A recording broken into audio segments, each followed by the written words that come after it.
নমস্কার বন্ধুরা, welcome to my YouTube channel. এখানে প্রত্যেক দিনের মতন আজকেও নতুন রেসিপি নিয়ে আমি হাজির হয়েছি। আজকের রেসিপিটা হলো চটপটা ক্রিসপি ভেন্ডি। ভেন্ডিটা খেতে খুব ভালো, কিন্তু সঠিকভাবে আমরা এটাকে বানিয়ে খেতে জানি না। আজকে দেখে নেব কীভাবে এটা সুস্বাদু করে বানাতে হয়। আমরা এখানে 10 থেকে 15 পিস ভেন্ডি নিয়ে নেব। ভেন্ডিটা কাটার আগে ভালো করে ওয়াশ করে নেব।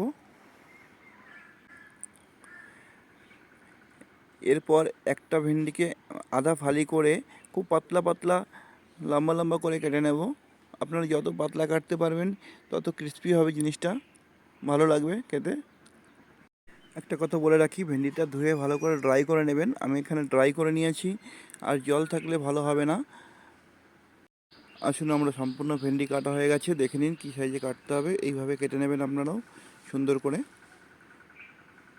এরপর এর সঙ্গে মেশাবো বড় 2 চামচ বেসন, 1 চামচ কর্নফ্লাওয়ার, সামান্য পরিমাণে ব্ল্যাক পেপারের গুঁড়ো, টেস্ট অনুসারে সল্ট,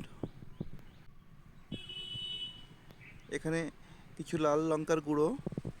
আপনারা যদি বেশি ঝাল খেতে পছন্দ করেন তাহলে গ্রিন চিলি চপ দিতে পারেন, কিংবা একটু লঙ্কার গুঁড়ো দিতে পারেন। কিছুটা হলুদ আর সামান্য একটু জোয়ান দিয়ে দেবো। এটাকে এবার একটু মাখিয়ে নেব, শুকনো শুকনো করে মাখিয়ে নিতে হবে, আর সবগুলো যেন ঝুরঝুরে হয়। এবার একটা প্যানে তেল চড়িয়ে দেবো। তেলটাকে একটু গরম করব, চেক করে নেব গরম হয়েছে কিনা। মোটামুটি গরম হয়ে গেছে আমাদের তেলটা মোটামুটি গরম হয়ে গেছে। ভেন্ডিগুলোকে এর মধ্যে ছাড়বো। তেলটা মিডিয়াম হিটে রাখতে হবে, বেশি হিট দিলে ভেন্ডিগুলো তাড়াতাড়ি জ্বলে যাওয়ার সম্ভাবনা থাকবে। আপনারা মিডিয়াম হিট করে রাখবেন। আর ভেন্ডিগুলো ছাড়ার সময় একটু ধ্যান রাখবেন যেন একটার সাথে আর একটা জড়িয়ে না যায়। এটা ফ্রাই হতে হতে আমি আগে কিছু কাজ করে নেব।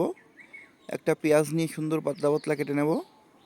পেঁয়াজগুলো কাটা বেশি মোটা না হয়, যেন পাতলা পাতলা হয়। পেঁয়াজগুলো কাটা হয়ে গেলে আমরা 2টো টমেটো কেটে নেব। টমেটোটাকে একটা টমেটো 4 ভাগ করে ওর দানাগুলো বাদ দিতে হবে, আর মাঝখানে নরম অংশটাকেও কেটে বাদ দিতে হবে। বেশি রসালো থাকলে চলবে না। সুন্দর কেটে ড্রাই করে কেটে নিতে হবে টমেটোগুলোকে। একটা লেমন কেটে নেব। আসুন, আমার এদিকে হয়তো অনেকটা ফ্রাই হয়ে গেছে, ফ্রাই হয়ে এসছে। একটু ক্রিস্পি করে ফ্রাই করে নেব। ফ্রাই হয়ে এসছে, এইভাবে ক্রিস্পি করে তুলে নেব ফ্রাইগুলো। এর মধ্যে বাকি অংশটা বেঁচে আছে ওটাকেও ফ্রাই করে নেব। এবার দেখে নিই কীভাবে এটা মেলাতে হয়। কাটা পেঁয়াজটাকে দিয়ে দিলাম, কাটা টমেটোটাকেও দিলাম, আর আমি কিছু কারি পাতা রেখেছিলাম ফ্রাই করে, ওটাকেও দিলাম। আপনারা এই কারি পাতার জায়গায় ধনে পাতা ইউজ করতে পারেন। আমার কাছে কারি পাতা পছন্দ বলে আমি কারি পাতা নিয়েছি। আপনারা ধনে পাতা নিতে পারেন, ধনে পাতা পছন্দ হলে তা ধনে পাতা নিতে পারেন। এখানে দিলাম লাল লঙ্কার গুঁড়ো, একটু বিট নুন, একটু চাট মশলা, আর একটু লেবুর রস।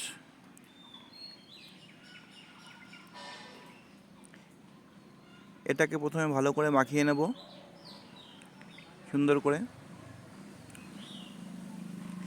তারপরে আমার কাছে যে ভেন্ডি ফ্রাইগুলো ছিল, ভেন্ডি ফ্রাইগুলো এর মধ্যে ঢেলে দেবো। এটাকে বেশি টাইম লাগালে হবে না, তাড়াতাড়ি করে মাখিয়ে নিতে হবে, নাহলে নরম হয়ে যাবে। আমার খাবারটা রেডি হয়ে গেছে, ক্রিসপি ভেন্ডি, মশলাদার ক্রিসপি ভেন্ডি। এটাকে আপনারা বলে কিংবা প্লেটে পরিবেশন করতে পারেন। সন্ধ্যাবেলায় স্ন্যাক্সও খেতে পারেন। আর বাড়িতে নতুন গেস্ট আসলে নতুন নতুন খাবার বানিয়ে তাদেরও খাওয়াতে পারেন। আমার ভিডিওগুলো যদি আপনাদের কাছে একটু ভালো লাগে, প্লিজ ভিডিওটাকে লাইক করে আমার পাশে থাকুন। আর প্রত্যেক দিন নতুন নতুন ভিডিও দেখতে আমার চ্যানেলটাকে সাবস্ক্রাইব করুন। আমার ভিডিওটা সম্পূর্ণ দেখার জন্য আপনাদের অনেক ধন্যবাদ।